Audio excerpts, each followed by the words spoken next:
নমস্কার, কেমন আছেন সবাই? আশা করছি সবাই খুব ভালো আছেন। আমিও খুব ভালো আছি। স্বপ্ননীড়ের আরও একটি ব্লগে আপনাদের সব্বাইকে স্বাগত। আজ সকাল সকাল চলে গেছিলাম বাড়ির পাশেরই একটি নার্সারিতে। এটা ওদের নিজেদেরই বাড়ির পাশেই করেছে। দেখুন সকাল সকাল কাদের সাথে দেখা হয়ে গেল। ভেতরে কিন্তু আরও দুটো আছে জানেন, সাদাটা দেখা যাচ্ছে না, কিন্তু খুব ডাকাডাকি করছিল। তারপর দেখুন, যেই একটু গেলে আমাদের সাথে দেখা করতে, কেমন পাত্তাই দিল না। তাই চলেই আসলাম আবার ফুল গাছের দিকেই। দেখুন, এগুলো কিন্তু ইনডোর প্ল্যান্ট। এই সাইডে আরও ইনডোর প্ল্যান্ট আছে, খুব সুন্দর। চলুন আপনাদের নার্সারিটা একটু ছোট্ট করে ঘুরিয়ে দেখাই। এবার দেখছি ওরা পদ্ম ফুল এনেছে। দেখুন কি সুন্দর একটা কুঁড়ি হয়েছে। এটা ফুটলে না জানি কত সুন্দর লাগবে দেখতে।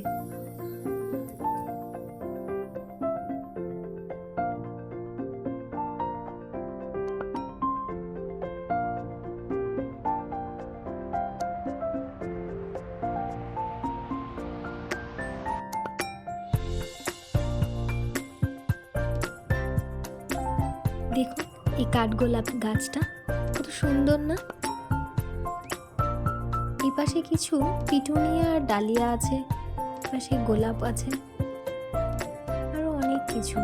দেখুন জবা ফুলগুলো কি সুন্দর ফুটেছে না। এই নার্সারিটা না একদম মেন রাস্তার ওপরেই, সেই জন্য রাস্তা দিয়ে যখনই যাওয়া হয় এই গাছগুলো খুব টানে। এই দুটো জবার মধ্যে আমি কিন্তু একটা নিয়েছি, আর সেটা জানতে হলে লাস্ট অবধি কিন্তু দেখতে হবে। অ্যাডেনিয়ামগুলো বিভিন্ন ভ্যারাইটিসের আছে, সিঙ্গেল পাপড়ি আছে, ডাবল পাপড়ি আছে। আর এই পাশে অনেক গোলাপ গাছ রয়েছে।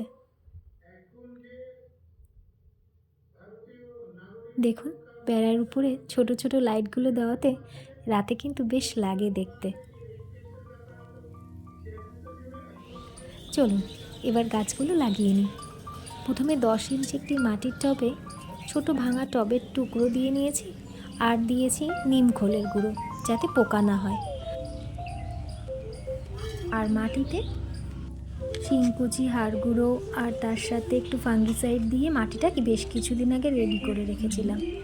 তারপরে এই জবা গাছটা দিয়ে ব্যাস তৈরি করে নিলাম আমার নতুন ফুল গাছের জন্য একটা সুন্দর টব।